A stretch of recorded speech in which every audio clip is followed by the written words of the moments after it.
Hi, I'm Nancy Berger with the University of Illinois Extension. If you're struggling to get your daily water intake, try adding fruit for extra flavor. Get hydrated with this strawberry sipper flavored water recipe. Wash hands with soap and water. Rinse the strawberries in water. Ingredients: 3/4 cup of pureed fresh strawberries, about 12 whole strawberries, 4 cups cold water, 1 tray regular ice cubes or mint leaf ice cubes.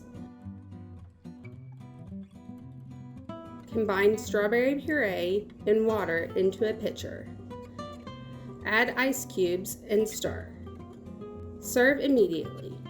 Store leftovers in the refrigerator within 2 hours. This is flavored water, not a sweet beverage. Eat, Move, Save.